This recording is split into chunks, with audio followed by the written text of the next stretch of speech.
Okay, today we're shifting gears a little bit and talking about area and perimeter of similar figures. So, name and date. So a little recap of what area is versus what perimeter is. Area is the space occupied or inside of a polygon or shape. Perimeter is the distance around a shape or polygon. So they're very different, but it seems like we have a hard time remembering the difference.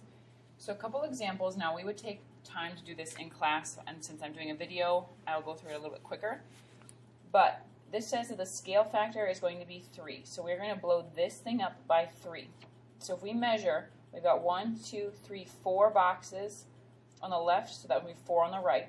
1, 2, 3, 4, 5 on the top, so 5 on the bottom. So our current perimeter is 10 plus 8, 18.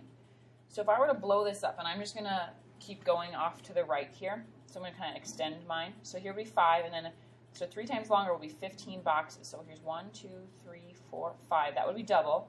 1, 2, 3, 4, 5. That would be 15. I also need to go down 8 more boxes to triple the 4 to get to 12. So 1, 2, 3, 4, 5, 6, 7, 8. So it should be at 12 there and 15 here. So if I have 12 on the left, I would have 12 on the right, 15 on the top, and 15 on the bottom. So we have that our new perimeter is 30 plus 24 would be 54. Well, I wonder if this number has something to do with how we get from 18 to 54. Maybe we'll see that on the next slide. This was an enlargement. Shifting gears a little bit, we're going to work with area. So we're wondering if these have a correlation. Let's look at area. So I've got a 3 by 3 square, so the squares inside of that would be 9. Now if I double it, so I need to make this to be 6, 3, and then 1, 2, 3. So 6 and 3 more, 1, 2, 3 to make that 6. I would have a 6 by 6, which would be 36. Now I wonder if this number and this number, I wonder if there's a relationship between these numbers. Different for perimeter and area. Let's look. Maybe you're thinking here. Another way to do this is to draw it without the coordinate plane. So if I have a rectangle that's 4 by 3, the perimeter, if we add them all up, 4 plus 4 is 8, 9, 10, 11, 12, 13, 14. And then if I do half of this, so I would have 2 and then half of 3 would be 1.5.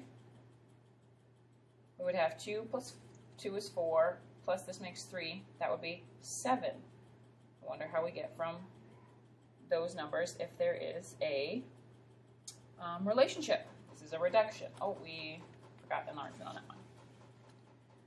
Another one with area. So we're going to get a third of the size, so smaller, so don't forget. So a third of 12, or 12 divided by 3, is 4. 9 divided by 3 is 3. The area of the original, 9 times 12, is 108. The new area is 12. And I wonder if there is a correlation between this number and this number. Now we would take some time in class to figure that out, but since you're watching the video, we're just going to move on to the rules, or how it works. So perimeter and area, they are different. Perimeter times the scale factor, we can call that K sometimes, is the new perimeter, perimeter prime. The area times the scale factor squared will give you the new area. So 18 times 3 for perimeter is 54. This other perimeter, half of 14, is 7. This one was a little different. If we squared that, this is 9 times 4, which is 2 squared. 1/3 squared would be 1/9, and this is 1/9 of 12. So there is the relationship, it does exist. Perimeter, including circumference, that's the distance around a circle, is a linear measurement in, or a distance. I read that twice. When an image is dilated, its perimeter is just multiplied by the scale factor. So if you know one perimeter, you just multiply by the scale factor, and then you have the new perimeter. When an image is dilated, its area is multiplied by the scale factor squared. So you have to find the scale factor, square it, and then multiply. And that's what these formulas are going to help us with. When we're working with scale factors, let's make sure our labels do match, though. Okay, so let's apply that over here on the back. So two rectangles are similar. One has a length of 6 inches. I'm going to draw a picture because I think that's helpful. I've got two rectangles. One has a length of 6 inches, and its perimeter is 24 inches. The other has a length of 7, and its perimeter, oh, we're trying to find the perimeter, so we don't know it. Now it says, if we look back here, that perimeter times the scale factor is perimeter prime, or the new perimeter. So the scale factor in this case is either going to be a setup of the corresponding sides. It's either 6 or 7, or 7 over 6. Sometimes I'll write it as a colon, and you decide what order I need to go in. I'm trying to find the larger perimeter, so I'm going to write it as 7, 6. So the formula, or the on the back there, the potential, it says perimeter times scale factor equals perimeter prime, or the new one. The perimeter is 24 times the scale factor, and I'm actually going to put that in parentheses, of 7, 6 is going to give us our new perimeter. 6 goes into 24 4 times. 4 times 7 over 1s is 28 in inches. Now, could we use a proportion like we've been doing before? We can check. We can say 6 over 24 equals 7 over, we don't know the perimeter, so we would get 6x equals, 168. And then we would divide both by 6. We practiced this the other day. And we would get 28 again. Should have known that. Now, we have to be careful with proportions, though, because they don't work with area. You have to do something to the scale factor. You have to square it. So the area, we would have to figure out what the area of this one is. Now, on your homework, they will just give you the area. We can figure out what the area is on this one, because if this side is 6, then this side is 6, and these two also have to be equal. So what I could do is take 24 minus the two sides, which is 12, leaves me with 12, but these also have to be equal. So if I divide that by 2, I would get that these are also 6. So it ends up being a square. So I'm just going to write it down here that the area of this one is 36. So the area on the back side of this, on our notes, says that area times the scale factor squared equals the new area, or area prime. So the area is 36 times our scale factor is 7, 6 squared equals area prime. So what we can do is we can take 7 times 7, and we get 49, do our exponents first, and 6 times 6 is 36. And then we bring down our 36, and you can write it over 1. And that's going to be equal to our new area. If I cross-reduce, my 36s would, or my, my 36s would cross-reduce to 1. And I get 49 equals a prime, or 49 inches squared, which makes sense. If this is a square, then this is going to have to be a square, which is 7 times 7. That makes sense. Okay. So let's look at some other ones. You won't have to do this for every single problem. That was just everything you could do in one. So let's look at slide 6. It says that in a scale drawing, the perimeter, so it's kind of hard to see, the perimeter of the garden is 64 inches. So I'm going to write that down here. The actual length of AB, so they're giving it on the scale drawing, is 18 feet. So in real life, it's 18 feet. What is the perimeter of the actual garden? So we can, with scale factors, the labels have to match. So I'm going to practice this using a scale factor. You could use a proportion and say 24 over 18 equals 64 over x. I'm going to practice using a scale factor.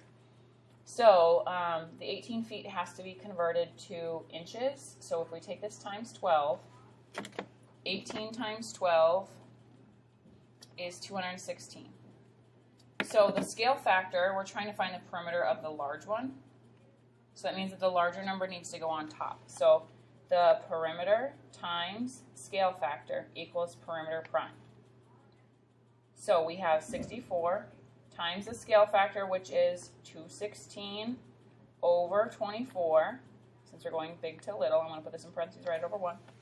Equals our new perimeter. So let's see, we can take out something here. Take an 8 out.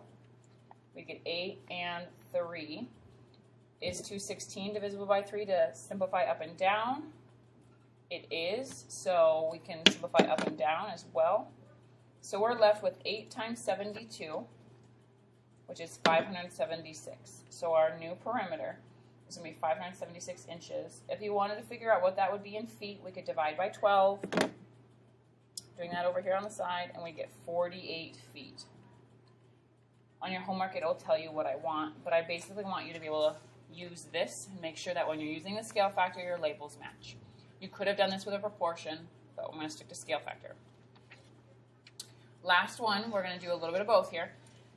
Two quilting squares are shown. The scale factor is 3 to 2, so here's our magic number. What is the perimeter of the square of the large one, and what is the area? So the scale factor, depending on what we want, is going to be 3 over 2 or 2/3. If we want to get to the bigger stuff, we're going to use this one. Little stuff would be this one. We know that this is a square, so we know that all of these are the same. So the perimeter, I'm going to write it above here, would be 4 times 4, 4 plus 4 plus 4 plus 4, which is 16 inches. We also, we're going to do the area. The area of this squared is 4 times 4, also happens to be 16 inches squared. So we know that we can use these fancy formulas, that the perimeter of the original times the scale factor, which is, we're trying to figure out the large one, so we need to use the 3 over 2, has to be equal to our new perimeter. I can cross reduce, since there's a multiplication sign. I get 8 times 3 is 24. 24 inches would be our new perimeter. You could also use a proportion, and you could do 4 over 16 equals, oh, I guess we can't. We don't have any of these measurements, so we couldn't really use that. But area, we know the area of the original is 16 times, let's square our scale factor. Scale factor, we're going to the larger one, is 3 over 2. Squared is going to give us our new area. I need to do my exponents first, square this. So 16, I'm going to write over 1. You just put it in parentheses. 3 squared is 9. 2 squared is 4. And that's going to give us our new area. I can cross reduce since I'm multiplying. I get 1 and 4. And 4 times 6 is... 4 times 9 is 36. So 36 inches squared will be my new area. I guess we could have used a proportion, because once we found out that the new perimeter was 24 and all sides have to be equal, 24 divided by 4 is 6. And that proves our 6 times 6 is 36. So we could have used, once we gained some knowledge, we could have used the other stuff. But I just stuck to the kind of formulas. Quick note, perimeter problems can be solved with a proportion or by finding the scale factor. We focused on scale factor today. We've talked about proportions in the past. Area needs to be drawn, or you can square the scale factor. Proportions will not work with area unless you put some extra work in. Work until your idols become your rivals. Have a great day.